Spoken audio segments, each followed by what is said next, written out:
আচ্ছা, এই যে যে তুফান ঝড়ে এসে যে ঘর বাড়ি দেখো সব কিছু উড়াইয়া নিয়ে গেল, তাহলে এই মুহূর্তে টাকা পয়সা কি কোনো কিছু ভাও করতে পারছো?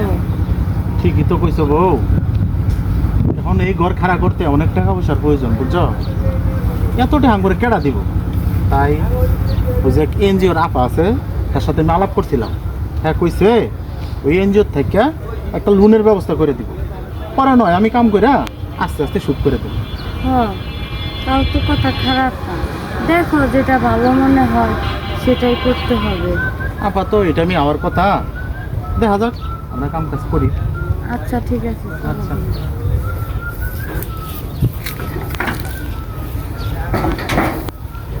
অবস্থা খুব খারাপ।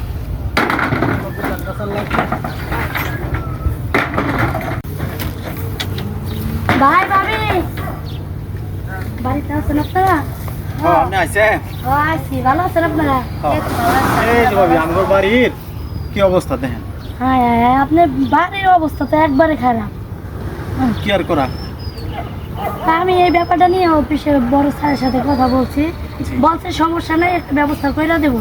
তো তার জন্য তো আপনার সাথে যাইতে হইব, যাইয়া ফর্ম ফিল আপ করতে হইব, নাম ঠিকানা জন্ম নিবন্ধন আইডি কার্ড সব দিতে হইব। সবকিছু আমি পকেটে রেখে দিছি। আচ্ছা, সবই তুলছিলেন দুইজন? হ্যাঁ, ছবিও তোলা আছে। আচ্ছা তাহলে ঠিক আছে, তাহলে ভাবি থাকেন, ভাবি ভাই চলেন। হ্যাঁ হ্যাঁ হ্যাঁ, যান। এই তুমি থাকো, কিছু রান্না বান্না করে রাখো, যাও, ঠিক আছে। আমি আয়া পরে খাবো। যাই হোক, ভালোই হলো, ম্যাডামটা অনেক ভালো। কিছু টাকা লোন দিলে আমার বয়টা আবার খারাপ হইব। যাই। হ্যাঁ, আপনি এটা কি কন? আমি আমার বউরে একবারে না না না না, আমি এটা পারব না। হ, তা পারবেন কে? ফকিরনি করে ফকিরনি আনছেন বিয়া কইরা, আপনিও ফকিনি হেও ফকিনি, জীবনে আর উন্নতি করা লাগবো না। ওই আজ অনময় মানুষের কামলা দিয়ে খাওয়া লাগবো। না না, এটা কেমনে সম্ভব? আমি পারবো না, এটা আমি পারবো না। পারবেন না? পারব না, আমি এই কাজ করতে পারব না। আপনি এই কাজ করতে পারবেন না? আপনি কি চান সারা জীবন মানুষের গোলামি করবেন, মানুষের কামলা কাটবেন? আপনি কি শখ নাই, আপনি কি স্বপ্ন নাই যে আপনি বড় গাড়ি চালাইবেন, বড় পাঁচতলা বাড়িতে ঘুমাইবেন, প্যান্ট শার্ট পইরা তারপরে রাস্তায় হাঁটবেন? এরকম কোনো স্বপ্ন নাই? আছে। এই যে দেখেন আমার হাতে যে দেখতেছেন, আমি তো এটা ইঞ্জিনিয়ারিয়া না, দেখছেন এটা হচ্ছে চেক, দেখছেন এই চেকের বই, এটা পুরোটা আপনার দিয়ে দেবেন।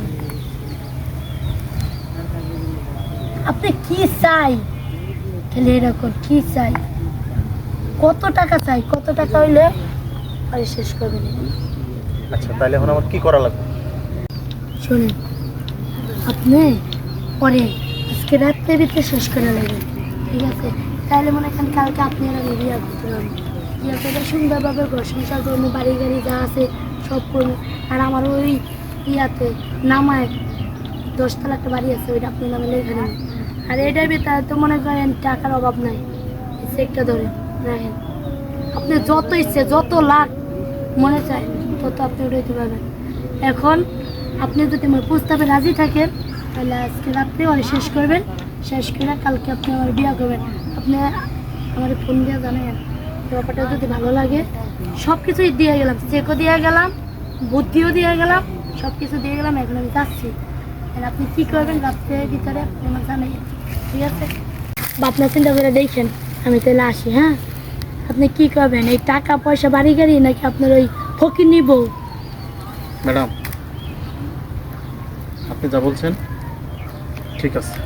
তাই নাকি? সত্যি বলছেন? তাই হইব। আপনি আজকে আরে ফিনিশ করবেন, ওরা কালকে আপনার সাথে আমি দেখা করতে আছি কাজের বিষয়ে। আমি আসি, ঠিক আছে? আচ্ছা, কালকে আপনি আমার বাড়িতে আসেন সকালে।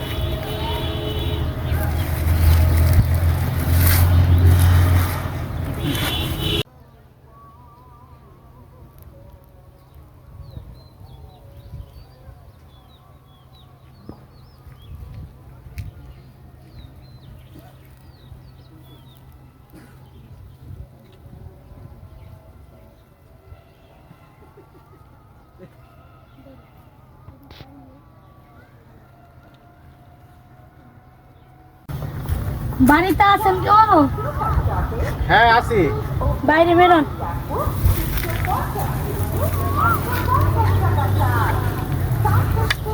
যেটা কইছিলাম রয়েছে। তাই তাহলে চলেন শিখির যাই, কাজে অফিসে যাই, আমরা বিয়ের সাথে তাড়াতাড়ি শেষ করে রয়েছে। হ্যাঁ হয়েছে। তাহলে চলুন যাই, যাইয়া বিয়ের সাথে কাজটা শেষ করে এলাই, কাজে অফিসে যাই। ও কাজে বসে যাইতে হইব? হ্যাঁ চলেন যাই। হ্যাঁ যাম, কিন্তু তার আগে এখানে কিছু কাজ বাকি আছে। কি কাজ? ওই যে আপনি আমার একটা চেক দিছিলেন না, হুম, এই যে আপনার চেকটা। সে ঘুরে দিতেছেন, কারণ কি? এই চেক দিয়ে আমি কি করব? মানুষের জীবনের চাইতে কি এই চেকের মূল্য অনেক বেশি? কোনো দিনও না ম্যাডাম। এই একটা চেকের লোভে পড়া একটা মানুষের জীবন আমি চিরতরে শেষ করে দিতে পারব না। আমি আপনার কথা সারা রাত ভাইবা দেখছি। আমি যার সাথে সংসার করছি এতগুলা বছর, আজকে তারে বলতেছেন আপনি আমার জীবন থেকে সরাই দিতে। আরে আরেক দিন তো আপনি আপনার স্বার্থে আপনার জীবন থেকে আমারে সরাই দিবেন, তখন ঘটনাটা কি ঘটবো এইটা একবার ভাইবা দেখছেন? আপনি যেভাবেই বলেন ম্যাডাম, আমরা গরিব হইতে পারি, হয়তো অভাব অনটনের সংসার, কিন্তু যে মহিলা তিল তিল কইরা এই সংসার দ্বারা আমার সুখে দুঃখে পাশে ছিল, তারে আমি আমার জীবন থেকে সরাই দিতে পারবো না। আপনি আমারে পারলে ক্ষমা করে দিন ম্যাডাম। আপনি পরীক্ষা পাশ করছেন, বুঝছেন? আপনি পরীক্ষা নিতেছিলাম যে আসলে আপনি লোভী নাকি সৎ। ম্যাডাম আপনি এটা কি কইতাছেন? এটাই সত্যি। আমি যদি সত্যি সত্যি একটা দুর্ঘটনা ঘটাই ফেলাইতাম? আপনার প্রতি আমার বিশ্বাস ছিল যে আপনি ওরকম ধরনের কোনো কাজ করবেন না। কিন্তু আমি তো লোনটাও পাবো না, তাই না? না, কে বলছে লোন পাবেন না?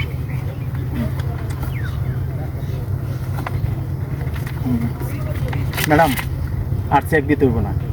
আপনি যেমন আমার বিশ্বাস করছেন। আমি কি বলি শুনুন, যে এখানে 5 লাখ টাকা আছে, আপনি উড়াইয়া সুন্দর মতো গড়টা তুলবেন আর সুন্দর একটা ব্যবসা করেন, কইরা দুইজনে সুখে শান্তিতে ঘর সংসার করেন। আসলে শিক্ষিত মানুষের আলো যদি সুশিক্ষার হয়, সেটা যে সারা দুনিয়ার আলোকিত করে দেয়, তার জ্বলন্ত প্রমাণ হলেন ম্যাডাম আপনি। সত্যি গর্বে আমার বুকটা ভরে গেছে। আপনার মতো মানুষ যেন বাংলাদেশের প্রত্যেকটা ঘরে ঘরে একজন করে জন্ম নেয়। স্যালুট আপনাকে ম্যাডাম। এটা আপনার প্রাপ্য, ঠিক আছে? আপনাদের টাকা পয়সা নিয়ে তো আমরা এনজয় করি। আর ম্যাডাম থাক, আপনি থাক। কোনো চিন্তা করেন না, আমি যত কষ্টই হোক আপনার এই ঋণের টাকা আমি শোধ করে দেবো। না ভাই, এই টাকা আপনি ফেরত দিতে হবে না, এটা আপনার সততার পুরস্কার। ঠিক কি আছে? বলেন আপনি? কি আর বলবো, এইটা দিয়ে আপনি ঘর করবেন আর একটা দোকান দেবেন, সুন্দর করে ব্যবসা করে দুজনে জামাই বউ সংসার করবেন, তারপর বাচ্চা কাছে হলে কথাই নেই, দাওয়াত দেবেন এবং খাওয়া দাওয়া করে যাবো। আচ্ছা ম্যাডাম, আচ্ছা আপনাকে ঠিক কি আছে, বলে আমি আসি। ধন্যবাদ দেবো? আর ধন্যবাদ দিতে হবে না, আপনি সুন্দর করে সংসার করেন, আমি আসি। ঠিক আছে? আচ্ছা ম্যাডাম, আসসালামু আলাইকুম। আল্লাহ, তোমার দুনিয়ায় সৎ মানুষ, ভালো মানুষ এখনো আছে। আল্লাহ তুমি ম্যাডামের মঙ্গল করো।